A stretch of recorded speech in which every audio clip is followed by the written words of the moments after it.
Ada yang tidak hadir hari ini? Saragi. Stella dan Petra. Baik. Mudah-mudahan minggu depan bisa hadir bersama kita ya. Baik. Apa kabar semuanya? Baik, sehat, luar biasa. Yes. Semangat. Tepuk semangat dulu. Tepuk semangat.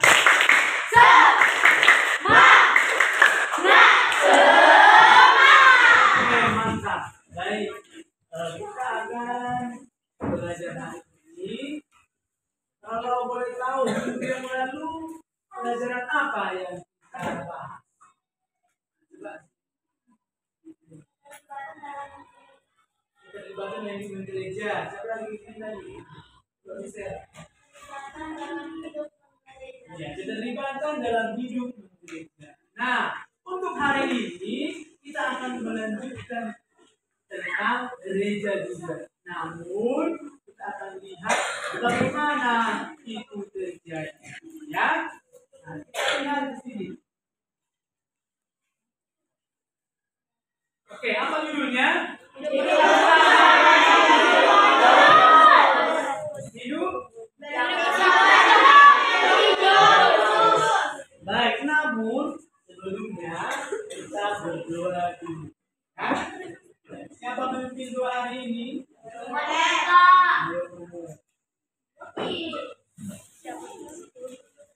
Kita berdoa yang baik.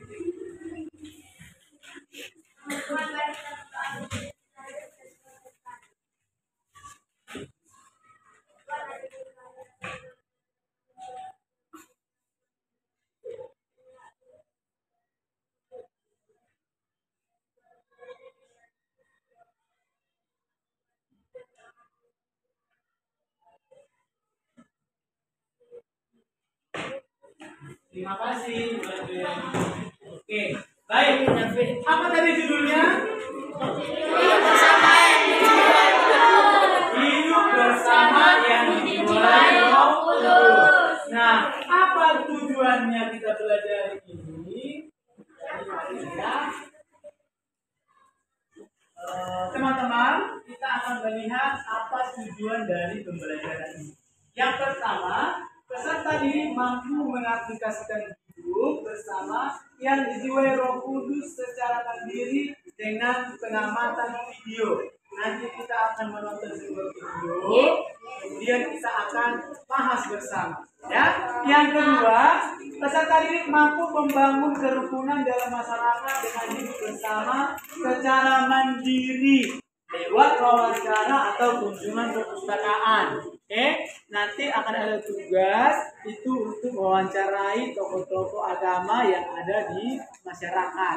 Ya, kemudian yang ketiga, peserta didik mampu menjelaskan bahasa kitab suci tentang hidup bersama yang dijiwai oleh Roh Kudus secara mandiri lewat berdiskusi. Nanti kita diskusikan juga tentang kitab suci. Ya, oke, baik. Yang pertama, Bapak mau bertanya kepada kalian, apakah ada di sini di lingkungan masing-masing ada yang beragama Buddha, Islam, kemudian Kristen, Katolik, ada nggak? Ada. Nah, apakah terjadi percekcokan atau apa di semua rukun? Oke. Ada yang enggak, kenapa? Ada maling. Ada apa lagi? Kalau ini bersama, kalau kita beragam agama di dalamnya. Ada jamret katanya. Oke, baik. Kalau hidup beragam memang banyak tantangan. Namun kita akan melihat bagaimana kalau dijiwai oleh Roh Kudus. Ya, kita lihat dulu sebuah video yang dijiwai oleh Roh Kudus. Bagaimana di sana ya?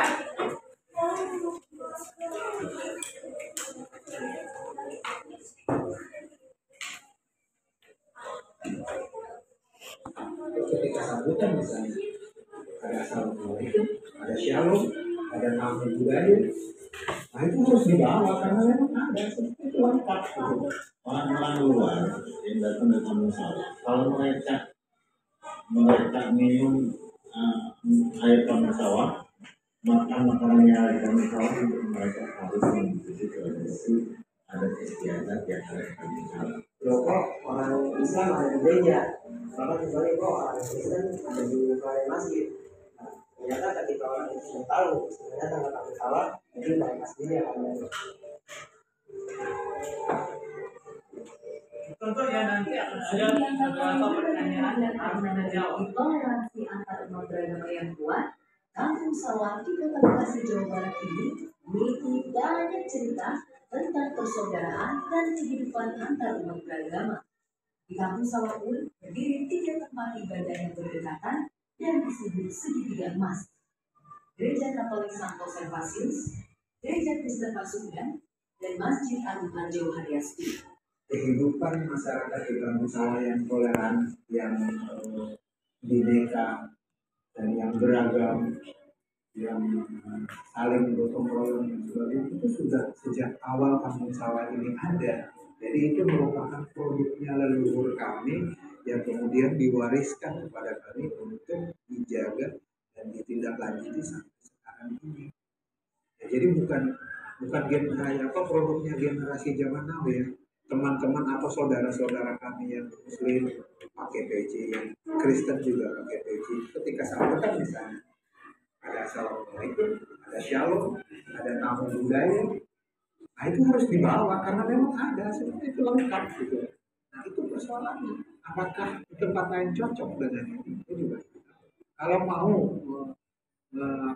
mengadopsi ini, silakan. Kerukunan di kampung sawah itu sudah mengakar jauh ya orang-orang tua kita ya. Saya ini kan hanya meneruskan dan menikmati kerukunan di kampung sawah. Kenapa itu bisa terjadi? Yang pertama itu karena proses persaudaraan. Persaudaraan itu tercipta karena proses kawin-kawin, menikah lintas agama. Dulu kan agamanya bukan administrasi. Lila Karde atau yang akrab disapa Mangkar bersama istrinya Maisaro. Mereka merupakan pasangan suami istri beda agama di Kampung Sawah. Maisaro beragama Islam, sedangkan Mangkar beragama Katolik.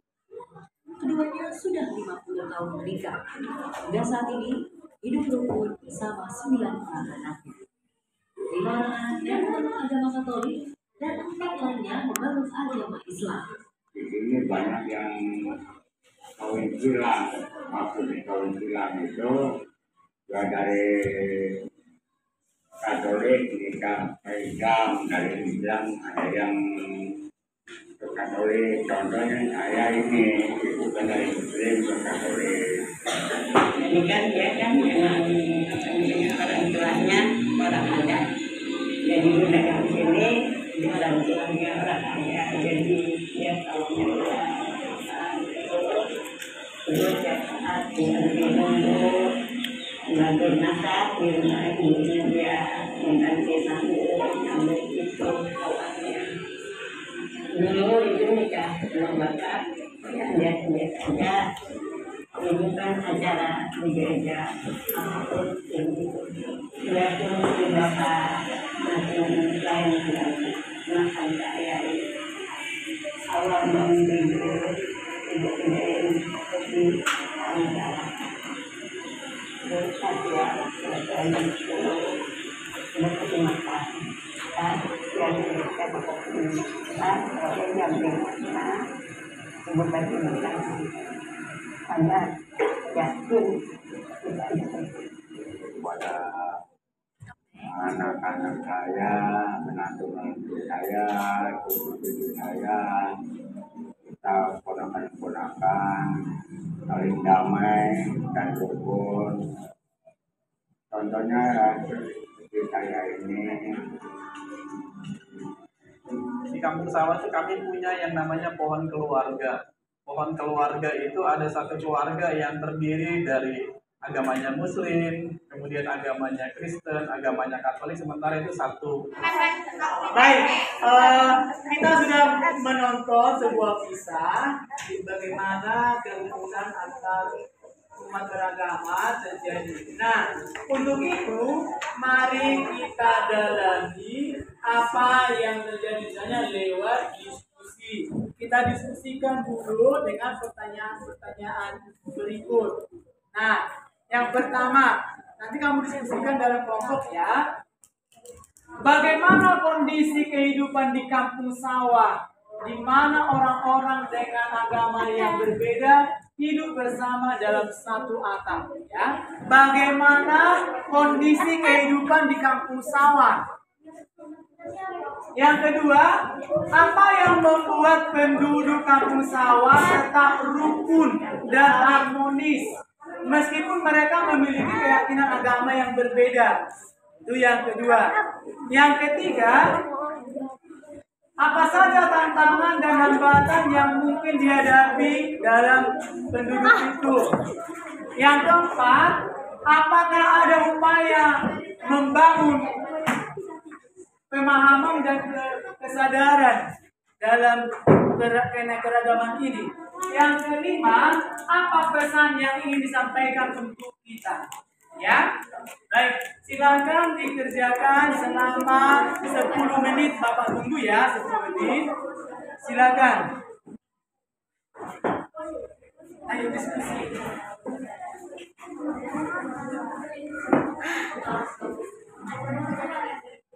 Soalnya ini ya.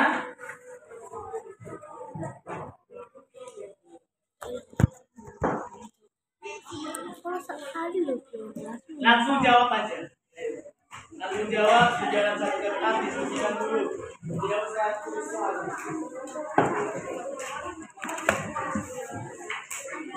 Jadi bagaimana kondisi di kampung sawah?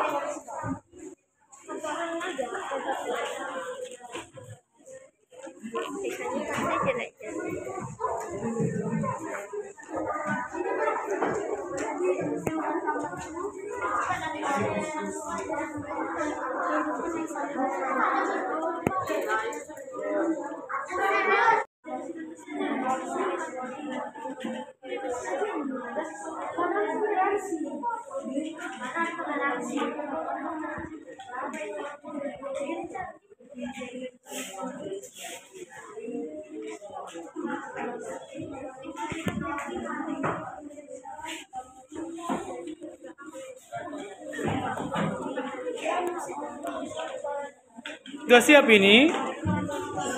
Belum? Ini apakah sudah siap? Belum.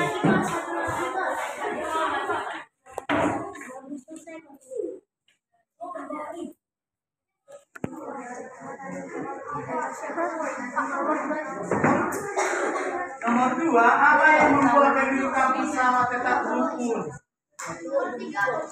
Kan? Apa yang membuat kampung sawah itu rukun? Nomor 3, apa saja tantangan dan hambatan yang mungkin dihadapi oleh penduduk?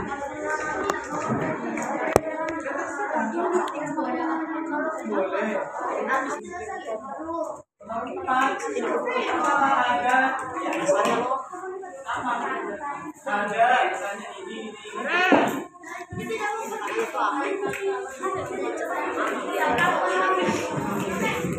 Ya.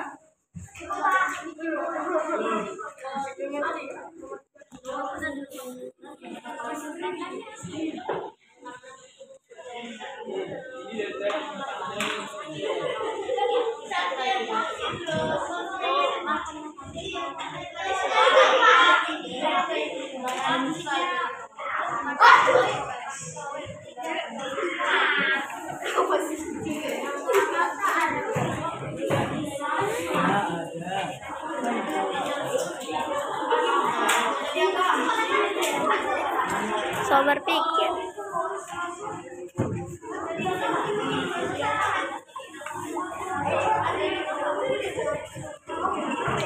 Siapa yang mau HP?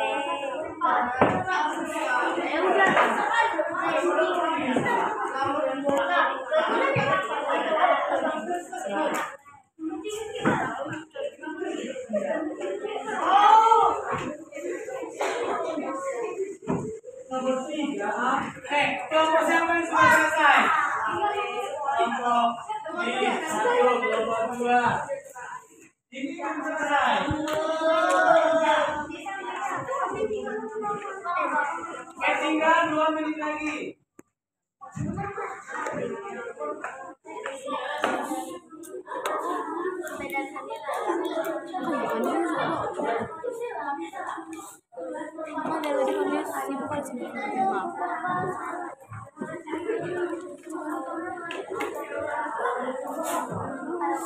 Sudah? Baik. Oke. Baik, kita akan mendengarkan hasil diskusi dari teman-teman kita. Ya, kita dengarkan, kita bandingkan dengan apa yang kita buat. Kita diskusikan dengan kelompok. Baik, kelompok yang pertama coba berdiri, bangunkan dulu.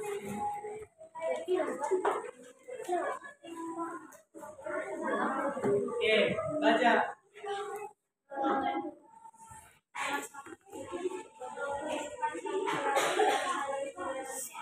Buat suaranya nak, kita dengar. Kami menjawab nomor 1, kehidupan saling beragam dan saling toleransi antar umat beragama. Yang kedua, mereka saling menghormati dan saling menghargai antar umat beragama dan rasa toleransi.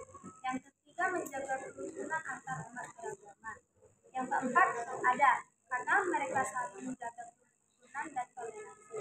Yang kelima, bahwa hargailah sesama karena Tuhan menciptakan kebersamaan tanpa membeda-bedakan satu sama lain dan tidak menyalahkan. Oke, bagus.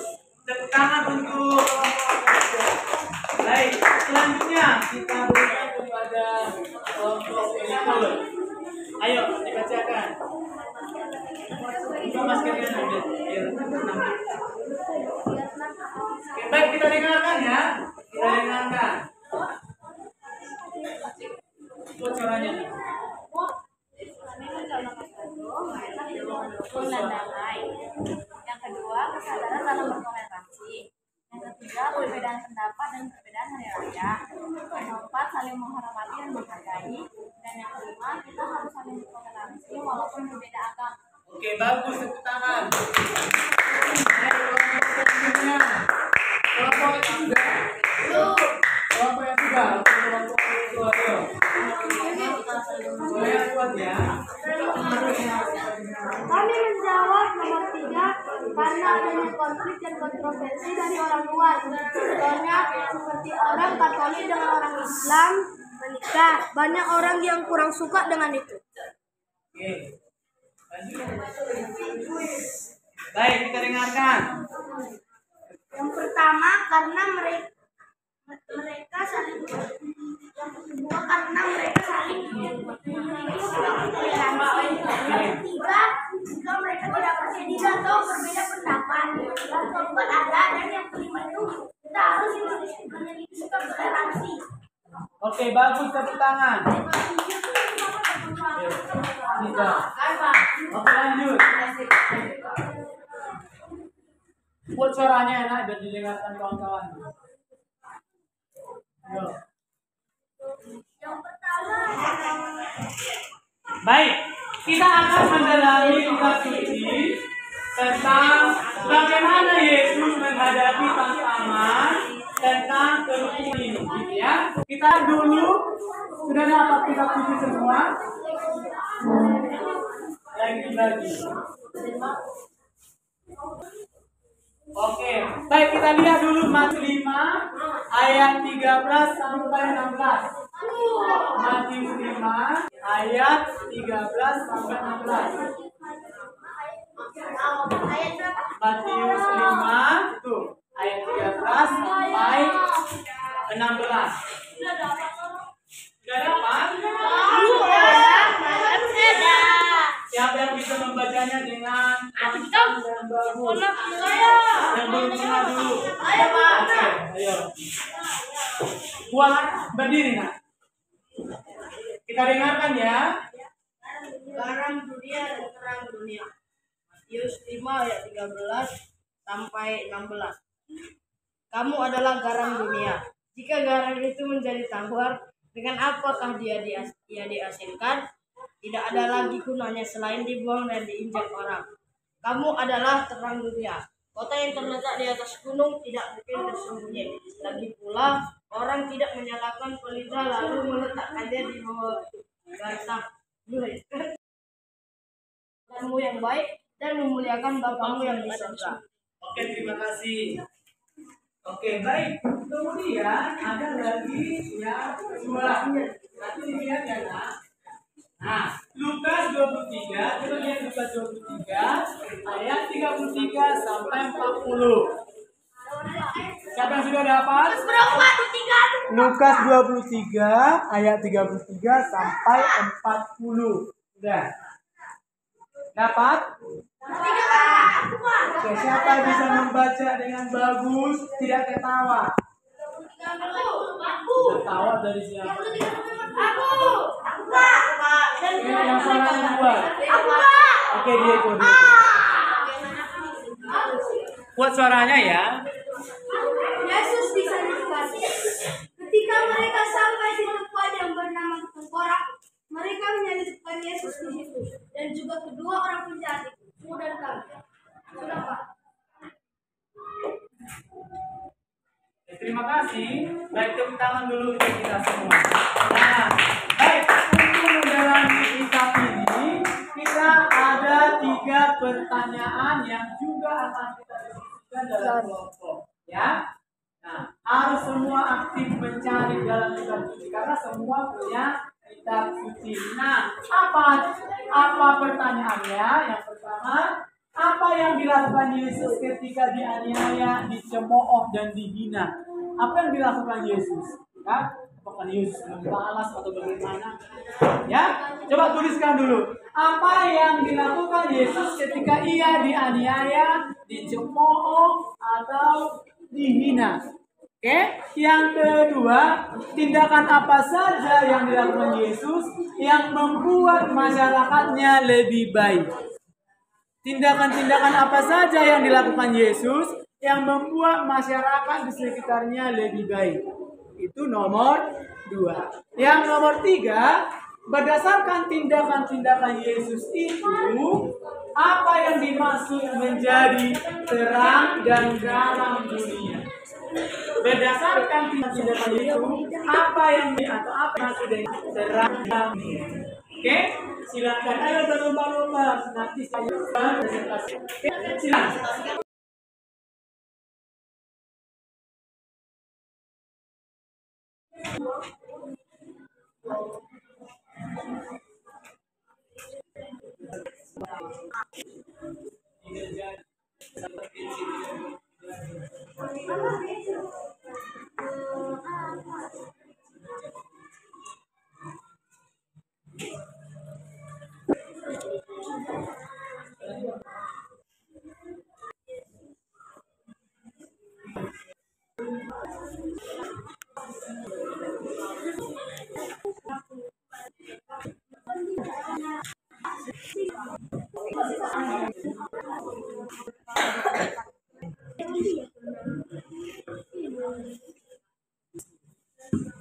Gracias.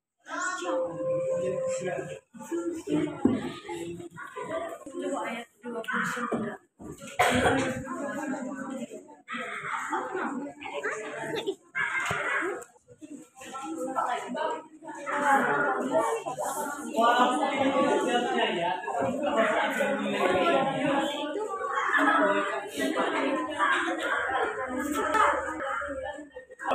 Walaupun ini jangan belajar.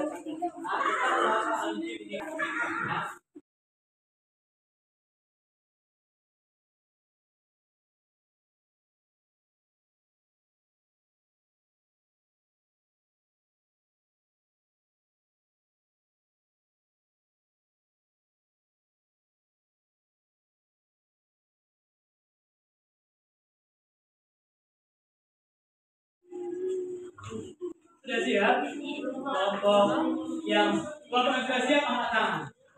1, 2, 3. 2 kelompok masih ya.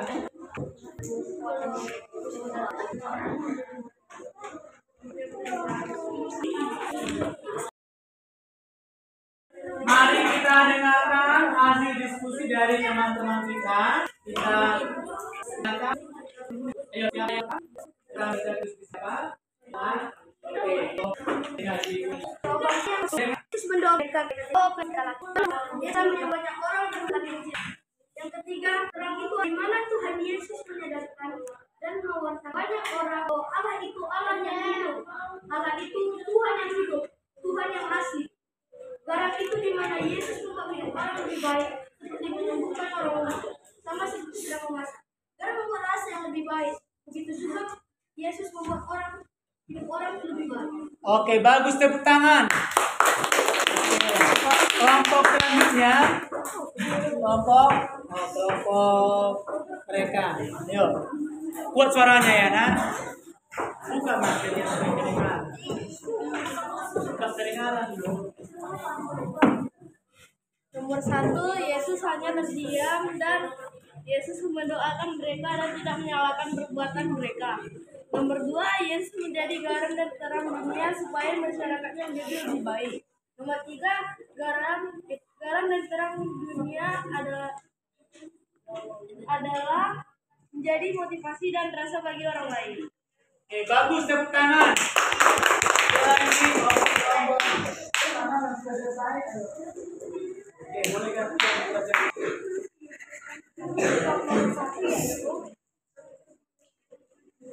Yesus berdoa kepada Tuhan agar diampuni dosanya dan dosa.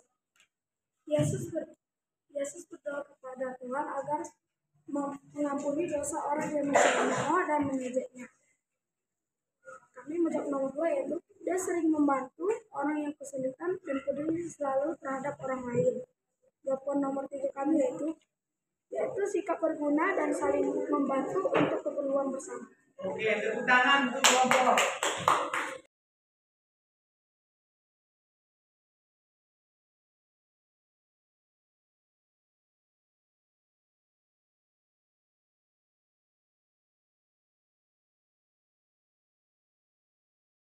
Membalas ini, tidak membalas ini menjadi panutan bagi orang-orang di sekitarnya sehingga mereka menjadi lebih baik lagi. Nah, kemudian semasa hidup Yesus itu berkeliling mewartakan kasih Bapa. Ya, dia wartakan apa-apa yang baik, ya. Kemudian sebagai murid Yesus, nah ini untuk kita. Sebagai murid Yesus, kita diperintahkan untuk menjadi garam dan terang dunia. Nah, seperti tadi yang dikatakan teman kita di kelompok ini ya. Kalau terang itu bagaimana? Kalau garam itu bagaimana? Hah? Kalau terang bagaimana? Saya bagaimana? Kalau jadi garam saya bagaimana? Coba siapa yang bisa mengatakan kalau terang harusnya kita begini, kalau garam kita begini. Siapa yang bisa? Ayo. Kita ya. Kalau jadi garam kita harus begini. Kalau terang kita begini. Apa? Ayo, coba. Coba bacakan dulu lagi Diego yang kamu buat. Yang tadi. Coba. Terang itu adalah di mana Tuhan Yesus menyadarkan dan mewartakan banyak orang bahwa Allah itu Tuhan yang hidup, Allah itu Tuhan yang besar, Allah itu Tuhan yang asli. Garam itu di mana Yesus membuat hidup orang lebih baik, seperti menyembuhkan orang lumpuh, sama seperti sedang memasak. Garam membuat rasa yang lebih baik, begitu juga Yesus membuat hidup orang lebih baik. Oke, bagus, tepuk tangan dulu. Ya. Oke, baik. Terima kasih untuk pembelajaran hari ini. Kita sudah mengikutinya dengan baik. Maka kita akan tutup pembelajaran ini dengan berdoa. Ya. Kita lanjutkan pembelajaran kita untuk minggu depan. Namun kita siapa tadi?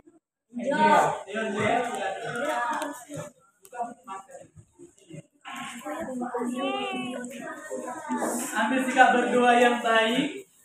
ambil sikap berdoa yang baik. Berdoa. Oke.